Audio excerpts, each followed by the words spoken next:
KJ. Shine ടീച്ചറിനെതിരായ cyber ആക്രമണത്തിൽ K M. ഷാജഹാന്റെ വീട്ടിൽ police പരിശോധന.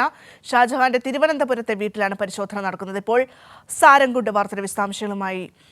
സാരംഗ, ഈ സൈബർ ആക്രമണവുമായി ബന്ധപ്പെട്ട് മറ്റൊരു പ്രതി ഗോപാലകൃഷ്ണന്റെ വീട്ടിൽ പരിശോധന നടത്തിയിരുന്നു. മൊബൈൽ ഫോണൊക്കെ പിടിച്ചെടുക്കുന്ന ഒരു സാഹചര്യമുണ്ടായിരുന്നു. ഇപ്പോൾ ഷാജഹാന്റെ വീട്ടിൽ പരിശോധന പുരോഗമിക്കുകയാണോ? എന്തൊക്കെയാണ് നിലവിലെ അവസ്ഥ?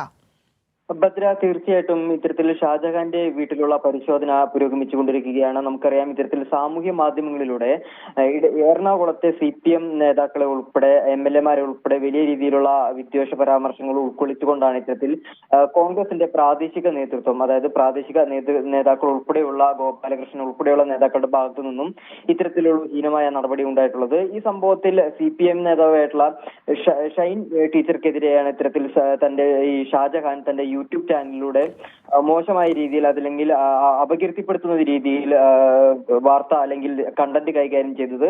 അതുകൊണ്ട് തന്നെ ടീച്ചറുടെ പരാതിയിൽ പോലീസ് കേസെടുത്തിരുന്നു. പ്രാദേശിക നേതാക്കളുടെ അടക്കം എല്ലാ വിവരങ്ങളും തേടുകയും അതുപോലെ തന്നെ ഈ ഗോപാലകൃഷ്ണന്റെ വീട്ടിൽ ഉൾപ്പെടെ മൊബൈൽ ഫോണുകളിൽ ഉൾപ്പെടെ ഡിജിറ്റൽ തെളിവുകൾ ഉൾപ്പെടെ ശേഖരിച്ചിരുന്നു. ഈ സംഭവത്തിലാണ് ഇത്തരത്തിൽ ഈ ടീച്ചർക്കെതിരെ കടുത്ത പരാമർശം നടത്തിയ, തന്റെ യൂട്യൂബ് ചാനലിലൂടെ പരാമർശം നടത്തിയ ഷൈനെതിരെ പരാമർശം നടത്തിയ കെ.എം. ഷാജഹാന്റെ വീട്ടിൽ ഇപ്പോൾ പോലീസ് പരിശോധനയ്ക്ക് എത്തിയിട്ടുള്ളത്. ഡിജിറ്റൽ രേഖകൾ തന്നെയായിരിക്കും, അതായത് യൂട്യൂബ് ഉൾപ്പെടെയുള്ള ഡിജിറ്റൽ കണ്ടന്റുകൾ പരിശോധിക്കുക എന്ന് തന്നെയാണ് പോലീസിന്റെ ലക്ഷ്യം. അത്തരത്തിലുള്ള ഒരു പരിശോധനകളാണ് നടക്കുന്നത്. അതായത് അതായത് എറണാകുളത്തെ CPM നേതാക്കൾ ഉൾപ്പെടെ വലിയ രീതിയിൽ അധിക്ഷേപിച്ചുകൊണ്ടാണ് ഇത്തരത്തിൽ കോൺഗ്രസിന്റെ പ്രാദേശിക നേതാക്കൾ ഉൾപ്പെടെ അല്ലെങ്കിൽ പങ്കുകൊണ്ട ഇത്തരത്തിലുള്ള ഒരു അപവാദ പ്രചരണങ്ങൾ നടന്നത്. ഈ കേസിൽ പോലീസ് നടത്തുന്ന അന്വേഷണം പുരോഗമിച്ചുകൊണ്ടിരിക്കുകയാണ്.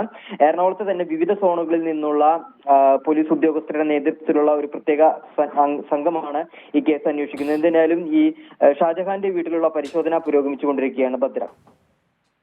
അതെ, തീർച്ചയായും സാരംഗ്, ഞാൻ നേരത്തെ പറഞ്ഞതുപോലെ തന്നെ രാവിലെ ഗോപാലകൃഷ്ണന്റെ വീട്ടിൽ പരിശോധന നടത്തി തെളിവുകളൊക്കെ കണ്ടുപിടിച്ചിരുന്നു. അതായത് ഫോണൊക്കെ പരിശോധനാ സംഘം കണ്ടെത്തിയിട്ടുണ്ടായിരുന്നു. ഷാജഹാന്റെ വീട്ടിൽ ഇപ്പോൾ പരിശോധന പുരോഗമിക്കുകയാണ്.